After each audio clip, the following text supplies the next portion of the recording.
C'est rare, n'est-ce pas, de réagir pareil. Vous verrez dans les réseaux sociaux, les gens montent les histoires dans les réseaux sociaux pour nuire à mon image. En tant qu'homme d'État, je ne réagis pas à ça. Jamais je réagis. En tant que révolutionnaire, je ne réagis pas à ça. Je comprends, ça relève de la construction, n'est-ce pas, de nouveaux leaderships. Dans ce sens-là. Je suis innocent dans beaucoup de choses, je ne réagis pas à ça. Mais ça fait mal à ma famille, ça fait mal à mes enfants. Mais moi, je suis politicien, je comprends. Mais cette fois-ci, avec l'avènement, n'est-ce pas, de l'Union sacrée, il y a beaucoup, ceux-là, qui vont se retrouver, n'est-ce pas, en prison. Notamment celui qui véhicule, n'est-ce pas, des infirmités, me mettant en contradiction avec mes collègues et mes amis politiciens. L'Union sacrée, c'est la métanoïa. L'Union sacrée, c'est le décollage même du Congo, dans ce sens. À mon niveau de responsabilité, j'ai pu avoir des petits conflits terre à terre. Daniel Safou, c'est un scientifique. Daniel Safou, il fut chef d'entreprise de presse. J'ai dirigé une entreprise de presse comme patron. Daniel Safou, c'est un parent. Mais ça devient un peu trop. Tel peut passer, j'irai Daniel Safou, raconter des choses. Je ne réagis pas à ça. C'est ça la maturité. C'est ça un homme d'État. Non, Daniel Safou dit qu'on vote Mbosso, qu'on ne puisse pas voter Jamaka. C'est du mensonge. Je n'ai pas dit. Mais c'est lui qui fait les tels ce soir. On finira par les repérer. Nous avons une armée, n'est-ce pas, numérique, juste pour repérer tous ces gens. Tous ceux qui portent atteinte à mon honneur, ils finiront par payer cash dans l'ordre spirituel. On ne s'attaque pas aux innocents.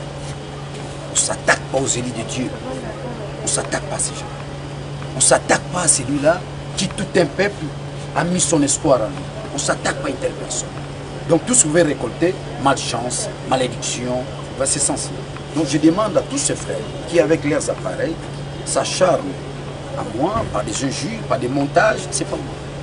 C'est plus mon niveau là. Allez dans non, votez Mbosso, ne votez pas Jean-Marc Kabou, non, non, non. Ne me tirez pas vers le bas. Daniel Safou monte comme une flèche. Voilà ma symbolique. C'est ça. C'est ça ma symbolique. Ça monte comme une flèche. Voilà tout ce que nous avons fait. Qui est ces députés a pu réaliser ce que nous avons pu réaliser. La chute des bureaux de Mabouda, nous sommes restés les mêmes, avant comme après, à la quête, n'est-ce pas, de la réappropriation de la nation congolaise. On a réussi. La boucle est bouclée. Aujourd'hui, c'est ça, il faut m'appeler comme ça. J'ai commencé ma lutte avec Kabila, la quitte ici, c'est fini. C'est la boucle bouclée de la lutte. Il faut du respect. Je symbolise la lutte dans ces pays. Il faut vraiment beaucoup de respect et de la considération. Aujourd'hui, Daniel Safou, c'est la symbolique des générations futures. C'est la référence des enfants des pauvres. C'est la référence de la presse, cette presse-là vous êtes. C'est la référence de cette jeunesse-là qui monte en puissance. Nous avons marqué l'histoire. Nous avons marqué l'histoire.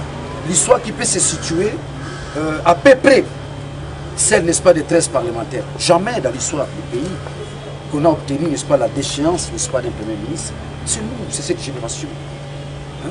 C'est qu'on appelle à Lingala la génération Yang 6. Député Yang 6. Nous avons mis fin à la pensée unique.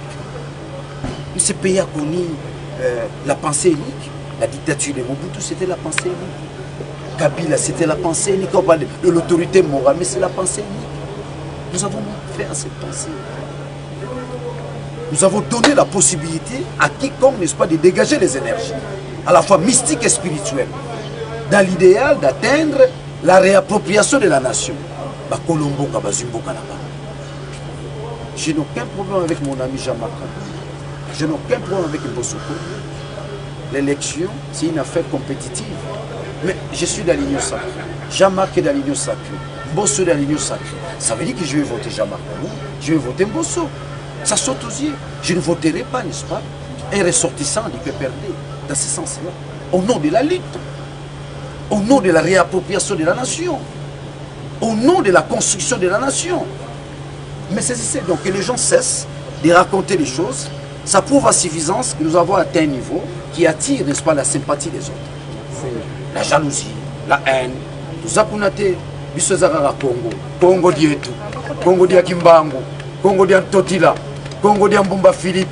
Mateya Mwana. Maintenant les médias, honorable tout le monde les réseaux sociaux, pour attaquer aux alliés pour ça va député va voter de combo sommet voter jamais et wana tout bazopanga. Daniel Safou c'est le Chaka Zulu congolais.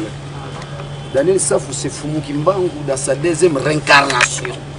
Daniel Safou c'est la fédération des esprits supérieurs. Lumumba, Kasavubu, oh tout bakufa bamata. Comment les lobes à Congo. Daniel Safou, c'est la synchronisation de ces esprits-là. D'ailleurs, moi, je suis moi, on est moulé. Moi, je suis Lumumba. Moi, je suis Kassavou. Moi, je suis batterie à Tchombe. Moi, je suis Cyril Adoula. Donc, la synchronisation des esprits supérieurs, tous ceux qui ont lutté pour la renaissance de ce pays. Daniel Safou est au niveau d'inventer l'avenir. Ça, il faut. Nous sommes en train d'inventer l'avenir. Tout ce qui se passe au palais du peuple. Qu'on arrive à construire un nouveau paradigme. Daniel Safou, Nazongi la Lingala, Kapel la Lingala, Lokota Falasemi. Nazongi la Lingala, Maï Batubaza Kokomala, les réseaux sociaux, et la Rakaka, Batubaza Mouya. Kimbanga Lobakango, 1921, na Sanda, Bane la Kabakoya, Bakotonda Mananguya, na Mayele, na Boanya. Daniel Safou aza guerrier. Ngana Kabundu tozana likambo moko te. Ngana Mboso Kodia tozana likambo moko te. Bango nyonso baza baninga na ngai union sacrée. Biso pa na biso mondo tozana. Moko na kati na biso éviter. Ah tokela bapona. Tokovoter Jean-Marc Kabou. Tokovoter Pemboso. Sur un candidat président, ça veut dire que ce sont les candidats qui l'union sacrée alignée. L'objectif est que bureau pro-Fachi. Yango wana. Toko kene suto koti mutu moko bo te yeba benga ka yakana ngando monga kufi ngando monga boti te. C'est l'union sacrée, la renaissance du Congo. Faire sortir le Congo dans les gouffres où est le Congo. Yango musala to sali volonté peuple. Mingi basala volonté peuple. Peuple a banda ou takala. Kabila na tsekeli bakamo. Pareil ba osala. Le jeu se joue au parlement. Pas pour ça. Pour la nabato bazo yakana te. Oh, Pakala Songolaye. Oh, Kingandi. Oh, na oui, Pecho Msoa de Kyo na Pecho na bio. Biso Kabila Mtatinda et Biso. Oh, il y en a agi nous Batinda. Il y a Somiti. Qu'est-ce que vous voulez apprendre à nos enfants? Batinda Rabin. Boulon les locaux. C'est ça la pensée unique. T'es beau qu'il y a une sacrée. Non. Vous devez être responsable. Vous devez avoir de la personnalité politique. Oh, Biso Sali. Et ça la marque avec les 13 parlementaires. Nazola na bano na ba député ba sombi bango parce que ba somba bino na bomo ina ba msu ba somba ba dane sa famille lit dans ce pays ba somba ngata bino de ba somba ngata. Ça veut dire que union sacrée bazo banga ba mosala ba montage dans les réseaux sociaux dans la dernière sa falobi bon non je ne peux que parler du bien de Jean-Marc Kabou. C'est un compatriote, c'est avec lui Toki okende ti tobimisi Congo na libulu. Soki ozana makaniso na te ozana ngate. C'est un compatriote. Mboso, c'est un compatriote. Otoza bona ni soki ba compatriote. Ozona na à condition que tokoba na makaniso na ya bolingo ya Congo. Union sacrée eza bolingo ya Congo. O baba ndiko komana keba. Ezana ndeko na biso, papa na biso, kulutu na biso eba nzembo. Hein? Bandoki basilite bazanami bazali on les a bandoki dans les réseaux sociaux. Je n'ai pas so on la ligne na zaka na Twitter te na ba Facebook te na zaka na WhatsApp on peut na ba osala on te pourtant et puis menga zaki na prison na ba osala pas on ba ça. Tu comprends? Je suis pas dans ces histoires là. Moi je suis dans la lutte du Congo. Je salue mon frère Jean-Marc Kabou. Je salue mon papa Bosso Kolombi avec Joe Biden. Son mort. Bah je demande de diriger. Je n'ai pas de problème avec eux. Ceux qui montent ce genre d'image, dans le cas de la cybercriminalité, on va faire un état de droit, état de droit à la Makamou. Vous avez un Congo et un Liboul, tant au Congo et un Liboul, à la Makamou. Tu comprends? Moi j'étais encore jeune, à mon âge. Nous on a sorti Mboka. Il y a 10 jours. 10 jours. 10 jours. Commune. Et hein atika na 10 jours façon donc souci le les autres tomba Congo ko tomba Congo ezali to comme nation to sa nation tala kaka awa Ouganda ils ont atteint l'autosuffisance alimentaire donc au lieu en Ouganda c'est pas un problème c'est l'Ouganda qui nourrit Ituri l'est là ce que mona masanga bilo au Ouganda Côte d'Ivoire envoie il y a atteindre l'autosuffisance alimentaire bongo biswani les amis tout ça ma belle tout ça na bana na biso ni les angi to lona to lia maintenant c'est le travail qu'on se le dise on a perdu l'essence du travail pas sens avec S et N S pas sens na nenga sensation sens na nenga essence du verbe essayer être on va dire latin on est lenga classe essence essayité. Donc nous avons perdu l'essayité du travail. Il n'y a plus de motivation avec la discrimination salariale. Comme on l'a dit, il y a un peu de politique, on a dit Daniel Saf. Yaka, on m'a tangomba di sensu. Yaka, bunda bitumba. Hein? Merci beaucoup, honorable. Nous avons beaucoup de FCC aligné, au niveau de students, de lobby, de Kokonyanga, qui postulé la côte et à rapporter à l'euro défense de l'Union. Donc pour tout le monde, quand on se aussi sa carrière, on a tout le monde sous. Landanga, na chema ina. Bigo za bilenge ko kangena ko so.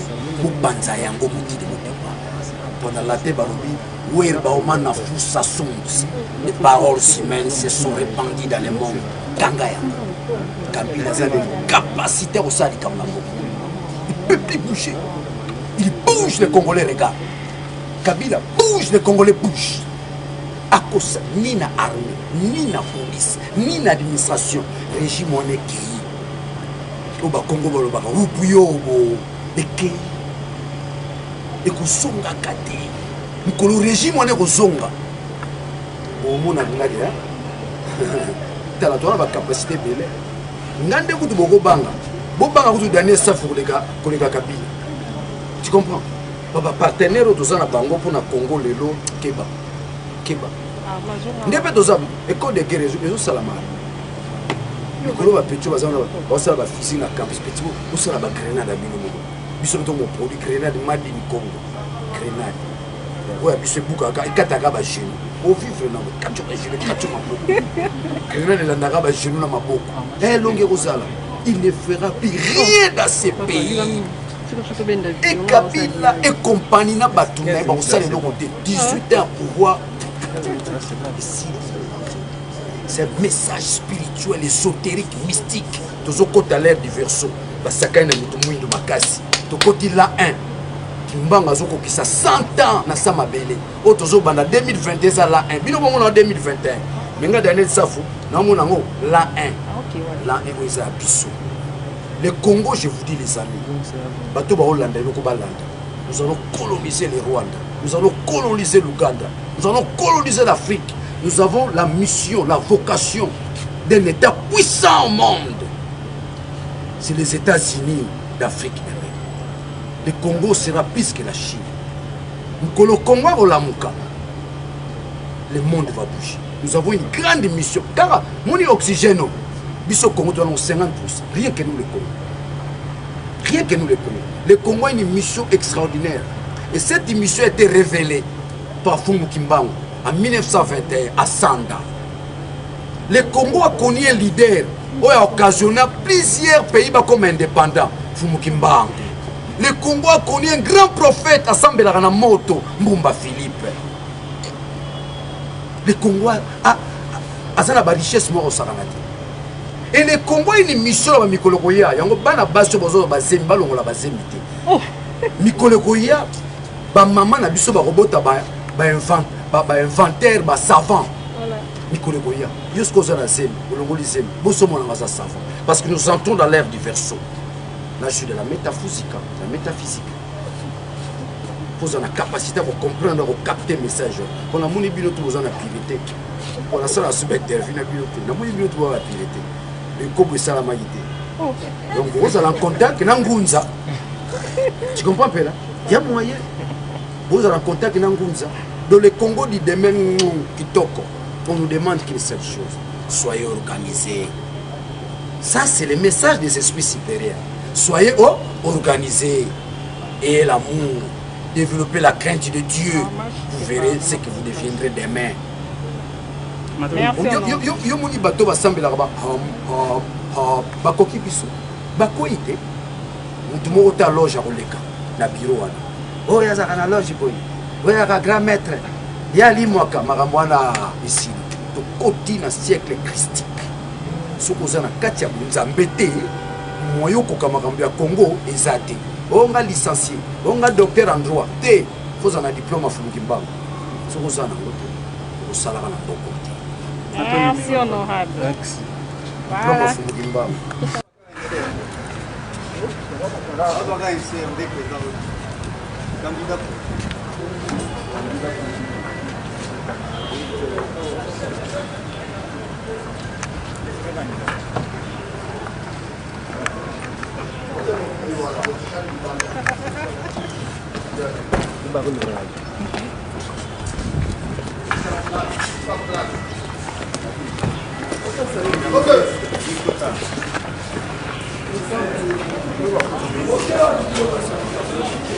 Il s'agit de quel poste et quelles en sont les motivations? J'ai choisi et j'ai décidé en âme et conscience de servir la République et je suis venu ici déposer ma candidature au poste du président de l'Assemblée nationale. Je suis venu la déposer à qualité d'indépendant. Mais pourquoi vous avez choisi la position d'indépendant? Parce que je le veux bien et parce que l'arrêt de la Cour constitutionnelle a permis à quiconque le veut. Sous quel mandat placez-vous votre motivation? D'abord, toute candidature bien respectée ne doit viser que l'intérêt suprême de la population. D'autant plus que c'est le peuple, l'émanation du pouvoir. Mais aussi, comme ça sera les suffrages indirects, je dois aussi m'occuper particulièrement aux gens, à des personnes qui vont me porter à ces postes-là, en amenant les cris du peuple au travers leurs élus, aux concernés, aux décideurs, pour que tout ce qu'ils amènent en termes d'écrits soit répercuté en termes de résultats sur le terrain et que le social du peuple, au travers des gouvernements sur lesquels nous allons mettre pression, puisse changer. Alors nous avons constaté que plusieurs membres du FCC ont déposé leur candidature comme des indépendants. On peut conclure aujourd'hui que le FCC est indépendant? Pas de demandade. Peut-être c'est une manière, c'est une stratégie. Ça dépend de la cuisine. En lingala, honorable Naye, liboso ya ekolo, liboso ya peuple congolais. Et en particulier, liboso ya camarades nangai, ba collègues na ba député, naye ko déposer candidature nangai comme président de l'Assemblée nationale. Naye pour être dans une vision, il y a ça là, non seulement la population, mais aussi il y a ko mettre mes collègues députés ba ko porter la responsabilité wana na état, il y a ko ça la population malam parce que biso tozali bato dans la poste à changement. Il y a quand même une nouvelle énergie à côté de l'expérience des anciens. Et donc, c'est que la classe politique congolaise est changée. Et naïe en particulier, pour Natina, na Kolobela, pour Natina, na Est. D'autant plus que, tu sais que qu'on a vu sur Est, bazali beaucoup fois, jour et nuit. Et Kotoyo, peut-être qu'on se rendre compte, il faut crier de mort aux Est, ils ont attendu au plus haut niveau, mais répercussions, résultats, en termes de paix. Et en termes de développement, Pouvez-vous vous présenter, honorable? Je suis honorable Fabrice Banenonga, élu des territoires de Ndjougou-Anituri.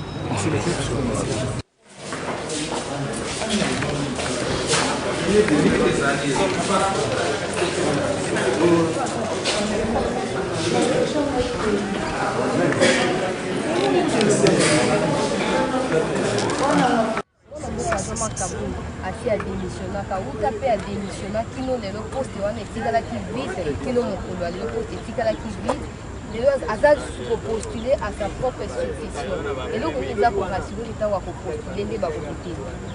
La plus grosse erreur que l'FCC ait fait sur cette terre de vivants est qui